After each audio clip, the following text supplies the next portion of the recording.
10 years seems a long time to sort of give your recommendations time to see whether they're working or not. 2005 is almost 11 years ago. No, every year we have been expanding on the recommendations, as you are well aware, and this is what I tried to indicate. And as and when new situations come up, we react to those new situations in more and more robust manner. Sure, thanks a lot. Matthew Lee, Intercity Press, on behalf of the Free UN Coalition for Access. Thanks you for doing this briefing. And I just want to note, somehow I think that the head of peacekeeping, Undersecretary General Ladsous, given that he's spoken on this topic and seemed to equate some of the rapes to issues to do with R&R, should have been here. But this is with all due respect to you. My questions to you are as follows. In the report, I notice, without any criticism, in paragraph 20, the report, Ban Ki-moon's report, talks about punishment imposed by states and says that for sexual exploitation, one police officer was suspended for 9 days. That's 20A. 20B, it talks about administrative sanctions for sexual exploitation leading to a peacekeeper baby. And I'm wondering, given that these paragraphs don't say that these were laughably or troublingly light penalties, what can you say about the penalties? And can you explain what was reported in the Washington Post over last weekend, that the UN reported sex with a 14-year-old girl as being transactional sex as opposed to statutory rape? How does that qualify with this seeming concern? And finally, I just wanted to ask procedurally,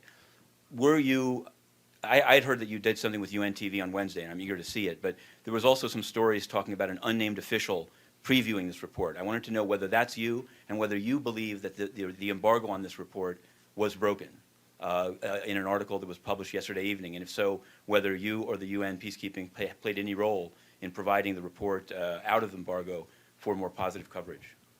Thank you. Let me, if you permit me, begin with your last question first. I am particularly more interested right now in ensuring that we deal with the problem of sexual exploitation and abuse and do not get detracted into leaks or otherwise of a report or email or whatever. I think we are in it together. The member states, the people of the world, the NGOs, the media.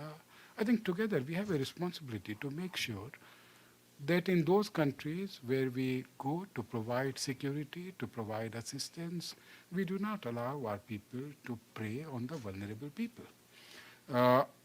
I can indeed assure you that I have not spoken to any journalist prior to this occasion. Do you know who the unnamed official was then? Was the unnamed official Mr. Ladsous and then not appearing in public? That is not a question which I can answer. How will I know who an unnamed official is? I mean, if there is an anonymous official, I have no way of knowing that. Let me come back to the specific question which you asked. On SEA, do I consider that some penalties are laughable? And yes, indeed I do. That is why I mentioned to you that the Secretary General also does. Secretary General is proposing to the member states to provide the strongest, the harshest possible sanctions. I write to the member states when I find member states, some, not all of them, in rare instances here or there, sometimes send me a note verbal indicating that a particular administrative punishment or a disciplinary punishment was accorded, and therefore the case should be closed. And I write to them responding that since this punishment appears to be a bit light, could you please verify in your own national jurisdiction, according to your laws, if your national had committed a similar crime within the country, what is the punishment he or she would have got? And could you please appeal to the next higher court to award a stricter punishment before we close the case? So we don't close the case if we find. But of course, I have no authority to be a judge on the national jurisdictions. I cannot. I request them. But as I said, we do not close the case in our records till such time we think that something more appropriate has been done. And that is my answer to your question on paragraph 20 specifically. On whether the embargo was broken or not, I would, leave it to my colleagues in DPI to answer. But I was a bit taken by surprise when I woke up in the morning to see that there were press reports already on the report, because I had more or less expected that I would be introducing the report to the media here. So these are my clear responses to your three questions. And what about the transactional, if you don't mind, just the one, I want to make sure, get your answer to that, whether sex with a 14-year-old girl can be considered transactional, and if so, why? I think we are getting detracted from the main issue. We define two types of offenses: sexual exploitation and sexual abuse. Any sex with a minor that is less than 18 years of age, irrespective of national jurisdiction, because that is the UN principle, is by definition sexual abuse. And this may include different types. It may be, I don't want to go into gory details, but it can be any type of sexual activity. It will still classify as sexual abuse. So if a particular activity has been classified in one way or the other, it does not detract from the fact that it is sexual abuse. Sexual exploitation, on the other hand, describes an exploitative relationship which is dependent upon the power dynamics, because peacekeepers, obviously, it is assumed, have got greater authority in that particular country.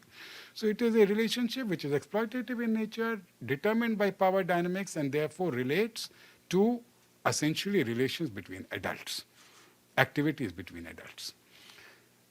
There are cases of adults which can also classify as sexual abuse. For example, non-consensual sex, rape, it will classify as sexual abuse, even if it happens between adults. There's no question of exploitation.